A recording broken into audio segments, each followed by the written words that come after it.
Hi hello नमस्कार. नवीन व्हिडिओमध्ये स्वागत करते. मी ज्योती सुरोसे फॅशन डिझायनर मराठी आपल्या यूट्यूब चॅनलमध्ये.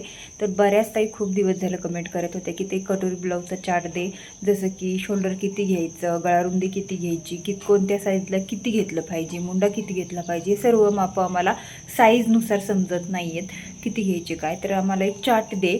तर बघा मी कशा पद्धतीने घेते, काय घेते, कसं घेते हे सर्व तुम्हाला मी व्यवस्थित डिटेलमध्ये व्हिडिओमध्ये सांगते.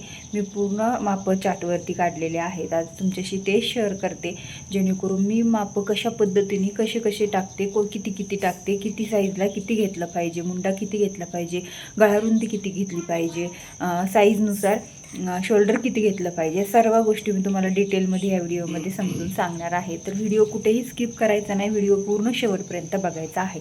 तर चला आजच्या व्हिडिओला सुरुवात करूया.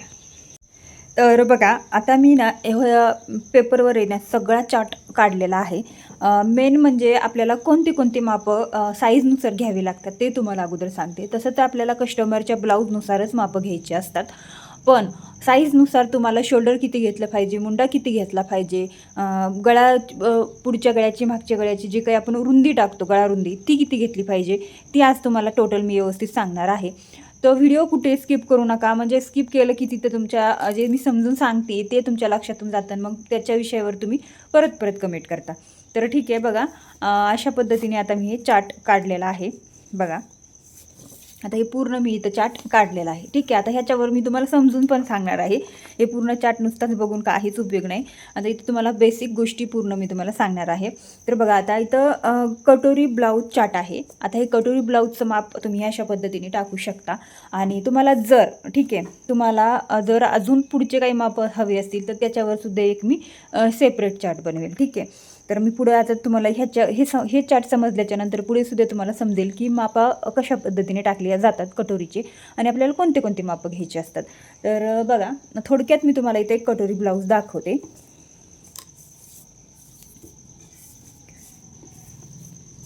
तर बघू शकता तुम्ही, हा आहे कटोरी ब्लाऊज. ठीक आहे, तर अशा पद्धतीचा हे कटोरी ब्लाऊज आहे जो की मी आत्ता शिवलेला आहे.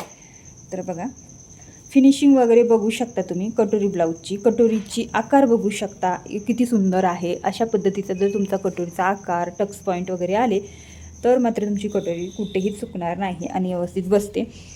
तर आता हे कटोरीचा चार्ट तर वेगळा असतो, म्हणजे जी फक्त कटोरीचा चार्ट असतो तो मात्र साईजनुसार वेगळा असतो. तर त्याचासुद्धा मी तुम्हाला सेपरेट चार्ट देईन, म्हणजे लक्षात येईल तुमच्या. आता फक्त आपल्याला काय आहे की हे शोल्डर, ठीक आहे, आता हे इथून ते इथपर्यंत हे पूर्ण शोल्डर असतं, त्याचं निम्म घेतो आपण आणि ते निम्म आपल्याला साईजनुसार किती टाकायचं ते कळणार आहे. तर त्याच्यासाठी आपल्याला इथं शोल्डरचं पूर्ण निम्म घेतलेलं आहे आपण. ठीक आहे, त्यानंतर आपल्याला राहतो हे मुंडा. आता हे मुंडा किती घ्यायचा साईजनुसार, म्हणजे 28, 32, 30 ह्या अशा पद्धतीचे वेगवेगळ्या साईज असतात. तर त्यामध्ये आपल्याला इथं साईजनुसार मुंडा किती घ्यायचा ते पण आज बघणार आहोत. त्याचबरोबर जे इथली गळ्याची रुंदी असते, आता इथं मागच्या आणि पुढची आपण सेमच रुंदी घेतो, तर इथं गळ्याची रुंदी किती घेतली पाहिजे साईजनुसार, म्हणजे शोल्डर उतरणार नाहीत किंवा तुम्हाला इतर गळ्याचा शोल्डर उतरणे, गळा पुढे जाणे, मागे जाणे इतर गोष्टींचा प्रॉब्लेम होणार नाही. त्यासाठी आपल्याला गळा रुंदी साईजनुसार किती घेतली पाहिजे तर ते सुद्धा आपण आजच्या व्हिडिओमध्ये बघणार आहोत.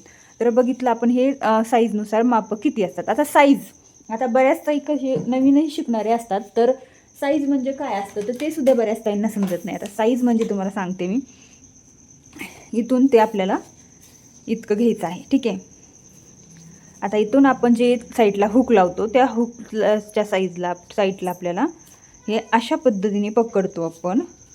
हे बघा ही आहे पूर्ण 9.25. तर समजा अशा पद्धतीने इथं ही साईज असते 9.5. ठीक आहे, आता बघा पूर्ण 9.5 आहे. तर ही आहे पूर्ण आपण हुकाच्या साईडने मोजतो ती साईज असते. आता 9.5 म्हटल्याच्या नंतर त्याचा चौथा भाग किती, 4ने त्याला कॅल्क्युलेट करायचे. तर 4 म्हणल्यावर 38, म्हणजे 38 साईज आहे. 38चा चौथा भाग 9.5. हे फक्त आपण एक साईडने मोजले ते आपला चौथा भाग असतो. तर पूर्ण छातीचा घेर 38 असेल तर त्याचा चौथा घेर आपण 9.5 घेतो. तर आता ह्या सगळ्या तुम्हाला बेसिक गोष्टी तर समजल्याच असेल, पण आता हे खूप महत्त्वाचं आहे. तुम्ही हे अगदी लक्ष देऊन बघायचं आहे आणि अगदी जवळून व्यवस्थित तुम्हाला शिकायचं आहे. ठीक आहे, तर बघा कटोरी ब्लाऊज चार्ट आहे. साईज आहे 28 साईज. 28 साईजला आपण शोल्डर किती घेतो, तर शोल्डर आपल्याला पूर्ण 10 इंच घ्यायचं आहे. त्याचं निम्म आपल्याला 5 घ्यायचं आहे. म्हणजे आपण घडीवर दुमडून टाकतो तर त्याच्यावरती आपल्याला 5 इंच शोल्डर घ्यायचं आहे. गळा रुंदी किती घ्यायची आहे, तर फक्त आणि फक्त 2.25 इंच घ्यायची आहे. त्यातूनही तुमच्या कस्टमरची जर खूप खूप जास्त म्हणजे असं तब्येत कमी असेल, त्यांच्या गळ्यावर शोल्डर उतरण्याचे प्रॉब्लेम्स असतील, तर त्याच्यातूनही तुम्हाला कमी घ्यायचं असेल तर तुम्ही इथं नॉर्मल थोडं कमी घेऊ शकता. पण शक्यतो इथं एवढं घेतलं जातं. मी तरी तेवढं घेते म्हणून मी तुमच्याशी एवढं शेअर करते. ठीक आहे. तर त्यानंतर मुंडा किती घ्यायचा, तर 5 घ्यायचा. तर बघा 28 साईजसाठी आपल्याला शोल्डर 5, गळा रुंदी 2.25 इंच म्हणजे 2.25 2.25 इंच आणि मुंडा आपल्याला 5 इंच घ्यायचा आहे. अगदी सोपं आहे. ठीक आहे. त्यानंतर बघा 30 साईजच्या कटोरी ब्लाऊजसाठी आपल्याला टाकायचं आहे शोल्डर 5 इंच. त्यानंतर गळा रुंदी पण 2.25 इंचच घ्यायची आहे. आणि आपल्याला मुंडा मात्र आपल्याला थोडासा वाढवला तरी चालेल. तर मी इथं 5.5 म्हणजे 5.5 इंच तुम्ही इथं घेऊ शकता जर त्यांना हवं असेल तर. जर तब्येत जास्त असेल तर, नसेल तर तुम्ही इथं 5 मुंडा टाकला तरी पण चालेल. पण शक्यतो मी इथं 5.5 घेत असते. तर बघा अशा पद्धतीने इथं आहे. आता त्यानंतर 32 साईज. आता इथं 32 साईज म्हटल्याच्या नंतर 32 साईजला आपल्याला गळा रुंदी इथं शोल्डर आपल्याला इथं 5.25 टाकायचं आहे. आता इथं मी 5.25 टाकते किंवा ज्याला शोल्डर उतरण्याचे प्रॉब्लेम्स असतात तर त्याला 5 टाकते. तर इथं बघा शोल्डर इथं आपल्याला 5.25 घ्यायचं आहे. आता इथं शोल्डरमध्ये एक तुम्हाला गोष्ट सांगते. आता म्हणजे कसं प्रत्येक गोष्ट तुम्हाला समजून सांगणं हे गरजेचं वाटतंय मला, कारण तुम्हाला पण लक्षात आलं पाहिजे. ज्यावेळेस शोल्डर, आता हे ब्लाऊज आहे, आता इथं तुम्हाला शोल्डर किती हवं आहे त्यावरही अवलंबून असतं. आता इथं तुम्हाला शोल्डर किती हवं आहे. आता ह्या कस्टमरला इतकं शोल्डर हवं होतं.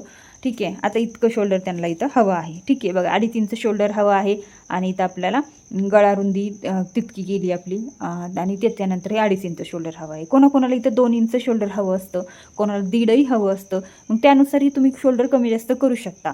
पण शक्यतो मापानुसार जर तुम्हाला इथं करायचं असेल, साईजनुसार, फक्त साईजनुसार तुम्हाला ब्लाऊज शिवायचे असतील तर मात्र इथं तुम्हाला शोल्डर इतकं घ्यायचं आहे. आणि जर तुम्हाला त्यांच्या मापानुसार ब्लाऊज शिवायचं असेल तरी शोल्डर तितकं टाकायचं. आणि शोल्डर ज्यावेळेस आपण पूर्ण ब्लाऊज स्टिच करतो त्यावेळेस मात्र मग शोल्डर आपल्याला तुम्ही तर ब्लाऊज स्टिचिंगमध्ये तर बघतच असाल, इथून आपल्याला शोल्डर कमी करायचं. आपल्याला गळा रुंदी जी असते आपली, तर गळा रुंदीच्या पॉईंटने आपल्याला इथं इकडून शोल्डर अजिबात कमी करायचं नाही. शोल्डर आपल्याला इकडनं कट करायचं. शोल्डर आपल्याला अशा पद्धतीने कट करायचं. आता इथं नॉर्मली आता इथं बघा जेवढं आहे तेवढं नको आहे त्यांना. ठीक आहे. आता ही 2.5 इंच शोल्डर पट्टी आहे त्यांची. जर त्यांना 2.5 इंच शोल्डर पट्टी नसेल हवी तर मग त्या जर पुढच्या वेळेस म्हणल्या मला 2 इंच शोल्डर पट्टी हवी आहे, तर इथं आपल्याला जसं शोल्डर टाकायचं. आता इथं बघा 32 साईज आहे, फक्त आपल्याला 5.25 म्हणजेच 5.25 इंच शोल्डर टाकायचे घडी. त्यानंतर आपल्याला गळा रुंदी 2.25 इंचच घ्यायची आहे आणि आपल्याला शोल्डर मात्र 2 इंचच घ्यायचे ठेवायची शोल्डर पट्टी. तर त्यावेळेस मात्र तुम्ही इथून थोडंसं कट करू शकता आणि 2 इंच तुमची शोल्डर पट्टी ठेवून जे काही शिलाई मार्जिंग असतं बाहेरला जॉईंट करण्यासाठी तेवढं ठेवून मग तुम्ही बाकीचं कट करू शकता. पण कट करताना फक्त ह्या साईडनी करायचं आहे, इकडच्या साईडनी अजिबात करायचं नाही. जर तुम्ही इकडच्या साईडनी केला तर मग गळ्याची रुंदी जास्त होते आणि मग काय होतं, तुम्हाला शोल्डर पूर्ण उतरतं. तुमचा मुंडाही मुंडेमध्ये बसत नाही आणि शोल्डरही शोल्डरमध्ये बसत नाही. तर अशा पद्धतीचे प्रॉब्लेम्स होतात. तर हे तुम्हाला लक्षात घ्यायचं आहे. त्यामुळे मी तुम्हाला व्यवस्थित समजून सांगण्याचा प्रयत्न करत आहे. ठीक आहे. तर बघितलं तुम्ही 32 साईजचा आपल्याला 5.25 इंच शोल्डर घ्यायचं आहे, 2.25 इंच गळा रुंदी घ्यायची आहे आणि मुंडा आपल्याला इथं 5.25 इंच घ्यायचा आहे. 5.75 म्हणजे 5.25 इंच. म्हणजे आता 5.25 इंच किती, आता बऱ्याच ताईंचा ते पण ही प्रॉब्लेम असतो. तर 5.25 इंच म्हटल्याच्या नंतर बघा 5 हे 5 हे 5.5 आणि इथं आपल्याला इथं हे 5.25 इंच घ्यायचं आहे. म्हणजे 6ला फक्त 2 रेषा कमी, ही एक आणि ही एक. आता इथं माझी ही रेष थोडीशी दिसत नाही आहे टेपची, की फक्त ह्या रेषेपर्यंत आपल्याला इथं 5.25 एवढा मुंडा घ्यायचा असतो. ठीक आहे. आता ते बघा त्यानंतर आपल्याला इथं बघा 34 साईजला किती घ्यायचं आहे. तर इथं आहे कटोरी ब्लाऊजची 34 साईज. त्यानंतर आपल्याला इथं 5.5 इंच मुंडा 5.5 इंच शोल्डर घ्यायचं आहे, 2.5 इंच गळा रुंदी घ्यायची आहे आणि आपल्याला इथं 6 इंच मुंडा घ्यायचा आहे. आता हे 34 साईजचं आहे आणि जरी पण 34 साईजला जर त्यांना त्यांच्या ब्लाऊजनुसार जर वाटलंच तुम्हाला तर इथं तुम्ही त्यांचे जर शोल्डर उतरण्याचे प्रॉब्लेम्स असतील तर इथं 2.5 इंच जी गळारुंदी आहे ती इथं तुम्ही 2.5 इंच घ्यायची नाही, 2.25 इंचच घ्यायची. जर शोल्डर उतरण्याचे प्रॉब्लेम्स असतील, त्यांची बॉडी जास्त नसेल तर, ज्यावेळेस बॉडी जास्त व्यवस्थित परफेक्ट असेल त्यावेळेस मात्र तुम्ही इथं 2.5 इंच घेऊ शकता. ठीक आहे. आणि मुंडा तुम्हाला इथं 6 इंच घ्यायचा आहे. आता इथं बघा 36 साईज. आता 36 साईजला आपल्याला इथं 5.5 इंच शोल्डर घ्यायचं आहे, 5.5 इंच शोल्डर, 2.5 इंच गळारुंदी घ्यायची आहे आणि 6 इंच मुंडा घ्यायचा आहे. ठीक आहे. तर तेवढंच घ्यायचं आहे. आणि तर त्यानंतर 38 साईज. आता 38चे जे पुढचे साईज असतात त्या साईज थोड्याशा आपल्याला मोठ्या असतात, तर त्या साईजनुसार आपल्याला अगदी विचार करूनच घ्यावं लागतं. तसं हे सगळ्या साईज आपल्याला पूर्ण विचार करूनच मापं घ्यावी लागतात. आता हे कटोरी ब्लाऊजचा जे काही चार्ट आहे, जसे मी मापं घेते प्रत्येक साईजनुसार कसं टाकते हे तुम्हाला सांगण्याचा प्रयत्न करते. जे मी माझ्या स्वतःच्या माझ्या मापानुसार मी इथं हे चार्ट काढलेला आहे. तर बघा 38 साईजसाठी आपण इथं 5.5 इंच शोल्डर घ्यायचं आहे, 2.5 इंच गळारुंदी घ्यायची आहे आणि इथं 6.5 इंच शोल्डर घ्यायचं आहे. 38 साईजवाल्यांना जर त्या कस्टमरला त्यांची साईज 38 असेल पण शोल्डर उतरण्याचे प्रॉब्लेम्स असतील तर गळारुंदी आपण 2.5 घ्यायची नाही. 2.5 घेण्यासाठी आपल्याला थोडंसं कमी करायचं. आता कमी कसं करायचं? आता इथं गळारुंदी आपण इथं 2.5 घेतली तर आपल्याला 2.25 इंचच करायची. तर इथं 2.25 इंच घ्यायची, 2 रेषा इथल्या इथं कट करून टाकायच्या. तर बघा इथं 2.25 इंच ही अशा पद्धतीने असते, 2 इंच आणि 2 रेषा. आणि इथं 2.5 इंच असते, त्यातली आपल्याला हे 2 रेषा अगोदरच्या ह्या ज्या 2-3 रेषा असतात ह्या 2 रेषा त्या कट करून टाकायच्या. फक्त ह्या 2 रेषापर्यंतच आपल्याला इथं घ्यायचं आहे, म्हणजे 2.25 इंचच घ्यायची आहे. आणि जर त्यांचे शोल्डर उतरण्याचे प्रॉब्लेम्स नसतील तर तुम्ही इथं 2.5 इंच आरामशीर घेऊ शकता. आणि जर असतील तर मग इथं तुम्ही 2.25 इंच गळारुंदी टाकू शकता. आणि इथं आपल्याला मुंडा टाकायचा आहे 6.5 इंच, कारण मुंडा तेवढा साईजनुसार घ्यायलाच हवा. कारण मुंडा जर तेवढा नाही घेतला तर मग ब्लाऊज टाईट होतं मुंड्यामध्ये, त्याच्यामुळे आपल्याला तेवढा मुंडा घ्यायचा आहे. ठीक आहे. आता 40 साईज. आता 40 साईजसाठी आपल्याला इथं शोल्डर घ्यायचा आहे 5.5 इंच, आपल्याला गळारुंदी घ्यायची आहे 2.5 इंच आणि मुंडा घ्यायचा आहे 6.5 इंच 40 साईजसाठी. आता 40 साईजसाठी जर कस्टमर जास्त वयाचा असेल त्यावेळेस त्या कस्टमरला शोल्डर ब्रॉड हवे असतात, म्हणजे नाजूक शोल्डर नको नसतात. ज्यांना 2.5 इंचच्या पुढे शोल्डर पाहिजे असतं, शोल्डरपट्टी तर 2.5 इंचच्या पुढं पाहिजे असेल शोल्डरपट्टी, तर त्यावेळेस मात्र तुम्हाला इथं शोल्डर वाढवायचं आहे. ठीक आहे. थोडंसं जितकं तुम्हाला अर्धा इंच वाढू शकता किंवा अर्ध्यातलं अर्धा पाव इंच तुम्ही इथं वाढू शकता. तर अशा पद्धतीने करायचं आहे आपल्याला. ठीक आहे. तर आता बघा 42 इंच. आता 42 साईजमध्ये आपल्याला इथं शोल्डर घ्यायचा आहे 5.5 इंच, गळारुंदी घ्यायची आहे 2.5 इंच आणि मुंडा घ्यायचा आहे आपल्याला 6.5 इंच. ठीक आहे. तर अशा पद्धतीने आपल्याला हे पण माप घ्यायचं आहे. आणि जर तुम्हाला त्यांच्या कस्टमरचे मापाचं ब्लाऊज मिळाला तर त्या म्हटल्या की ते तेवढं ठेवा, तर मग ह्याच्यामध्ये सुद्धा आपल्याला कमी किंवा जास्त करायचं असतं किंवा साईजनुसार तुम्ही इथे शिवून देऊ शकता. ठीक आहे. तर बघा आता इथे 44 इंच 44 साईज. ओके. तर 44 साईज आपल्याला त्याच्यासाठी पण आपल्याला इथं शोल्डर 5.5 इंच, गळारुंदी 2.5 इंच आणि मुंडा घ्यायचा आहे 6.5 इंच. ठीक आहे. 44 साईजला सुद्धा. आणि जर त्या 44 साईजच्या ज्या कस्टमर आहेत त्या खूप जास्त त्यांची तब्येत असेल, त्यांना वाटत असेल की काकेमध्ये मुंड्यामध्ये ब्लाऊज टाईट होतं आहे, तर मग त्यावेळेस मात्र तुम्ही इथं 6.25 इंच मुंडा टाकू शकता, म्हणजे अजून थोडासा पाव इंच जास्त घेऊ शकता. ठीक आहे. त्यानंतर बघा 46 साईज. तर 46 साईजला आपल्याला शोल्डर घ्यायचा आहे 5.5 इंच, गळारुंदी घ्यायची आहे 2.5 इंच, मुंडा घ्यायचा आहे आपल्याला 6.25 इंच.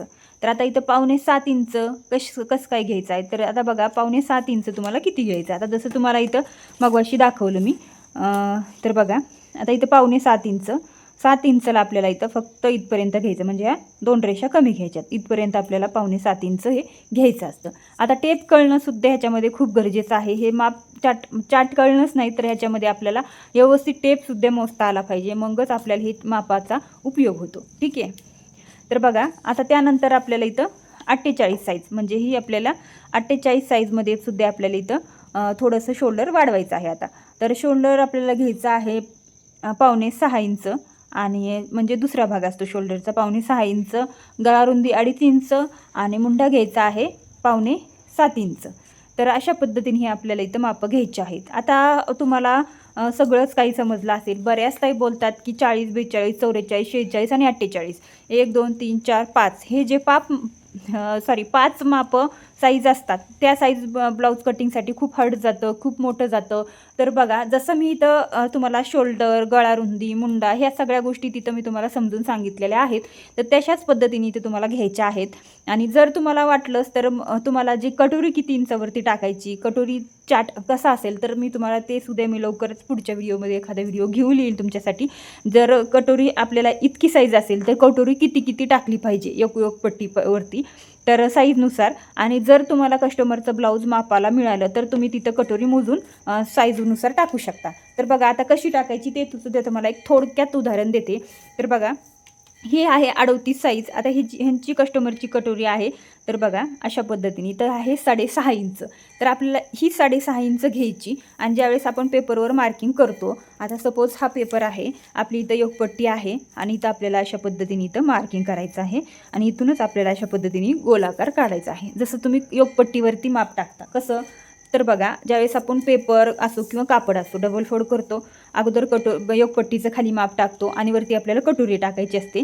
इकडं साईड पॅटर्न निघतो. तिथं तुम्हाला इथं अशा पद्धतीने 6 इंच टाकायचं आहे. जिथं इथं तयार कटोरी 6 इंचचे 6.5 इंच आहे तशीच तुम्हाला तिथं टाकायची आहे. आणि त्यानुसार मग तुम्हाला इथं इकडं थोडंफार जे वाढवायचं असतं 1, 1, 1.5 इंच, ते तशा पद्धतीने कसं वाढवायचं काय तर ते सुद्धा तुम्हाला मी लवकर सांगते. म्हणजे ह्या छोट्या गोष्टी तुम्हाला लवकर कळतील. पण खूप जास्त मागणी आपल्याला ह्याच्याकडे होती की ताई 28 साईजला शोल्डर किती घ्यावं, गळारुंदी किती घ्यावी, मुंडा किती घ्यावं, ताई 48 साईजला शोल्डर किती घ्यावं, गळारुंदी किती घ्यावी, मुंडा किती घ्यावा, ह्या सगळ्या सारख्या कमेंट येत होत्या. आणि बऱ्याच ताई म्हणत होत्या की ताई आम्हाला एकदा चार्ट देऊन टाक, साईजनुसार शोल्डर किती घ्यायचे, गळारुंदी किती घ्यायची, मुंडा किती घ्यायचा आहे, हे सर्व आम्हाला व्यवस्थित समजून जाईल. तर बघा, तुम्ही ह्या चार्ट जे इथं हे आपण चार्ट दिलेला आहे सपोज, तर हे अशा पद्धतीचा चार्ट आहे. त्याचा स्क्रीनशॉट काढून घ्यायचा आहे तुम्हाला, म्हणजे तुमच्या लक्षात येईल. ठीक आहे. आणि हे तुम्हाला स्क्रीनशॉट काढून घ्यायचं आहे आणि अशा पद्धतीने तुम्हाला तुमच्या मापानुसार म्हणजे ह्या साईजनुसार तुम्हाला शोल्डर, गळारुंदी आणि मुंडा टाकायचा आहे. तर अशा पद्धतीने. तर आता इथं माझी गळारुंदी आहे. आता गळ्याची उंची, तर गळ्याची उंची तुम्हाला तुमच्या ह्याच्यानुसार टाकू शकता. आता ही गळ्याची रुंदी तुम्हाला किती पर्यंत टाकायची, ज्या कस्टमरचे माप असतात डीपनेकमध्ये असतात. हे डीपनेक आहे बरं, डीपनेक चार्ट आहे.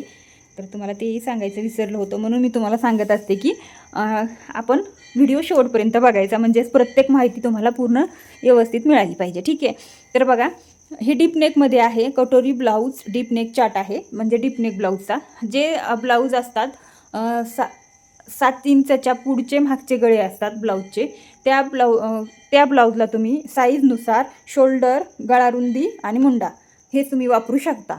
तर लक्षात घ्या, 7 इंचच्या पुढचे गळे असतात डीपमधले, तर ते वापरू शकता. आणि जे 7 इंचच्या आतमधले, जसं की 4 इंचच्या आतमधले जे बोटनेक गळे असतात, तर त्यासाठी तुम्हाला हे चार्ट वापरायचा नाही आहे. कारण मग हे साईजनुसार तुम्हाला इथं चार्ट किती घ्यायचा, शोल्डर किती घ्यायचं, गळारुंदी किती घ्यायची आणि मुंडा किती घ्यायचा, तर ह्या सगळ्या गोष्टी मग मी तुम्हाला ते पुढच्या व्हिडिओमध्ये त्याचा व्हिडिओ तुम्हाला लवकरच देईल, जेणेकरून ते बोटनेक ब्लाऊजचा जे काही चार्ट असेल, मापं असतील, ते तुमच्या लक्षात येतील. आता हे आपण कटोरी ब्लाऊजचं डीपनेक गळ्याचं चार्ट बघितलेलं आहे साईजनुसार. ही ठीक आहे. 28 ते 48 मधले हे आपण साईज आहेत. तर त्या साईजनुसार शोल्डर, गळारुंदी आणि मुंडा हे डीपनेक ब्लाऊजचं घेतलेलं आहे. आणि जे बोटनेक ब्लाऊज असतात त्याला तुम्हाला शोल्डर किती घ्यायचं आहे, गळारुंदी किती घ्यायची आणि मुंडा किती घ्यायचा आहे, तर ह्याचा चार्ट मी तुम्हाला पुढच्या व्हिडिओमध्ये लवकरात लवकर देण्याचा प्रयत्न करेल. तर आजचा व्हिडिओ तुम्हाला कसा वाटला कमेंट बॉक्समध्ये नक्की कळवा. आणि काही समजलं नसेल तर तुम्ही कमेंट बॉक्समध्ये विचारा, मी त्याचं उत्तरही देईल किंवा पुढच्या व्हिडिओमध्ये तुम्हाला त्याचं व्यवस्थित समजून सांगण्याचा प्रयत्न करेल. तर व्हिडिओला लाईक करा, मैत्रिणींसोबत शेअर करा आणि तुम्हाला मैत्रिणींसोबत शेअर करा. आणि तुम्ही चॅनलवर नवीन असाल तर सबस्क्राईब देखील करा. भेटू अशाच एका पुढच्या व्हिडिओमध्ये. तोपर्यंत बाय बाय.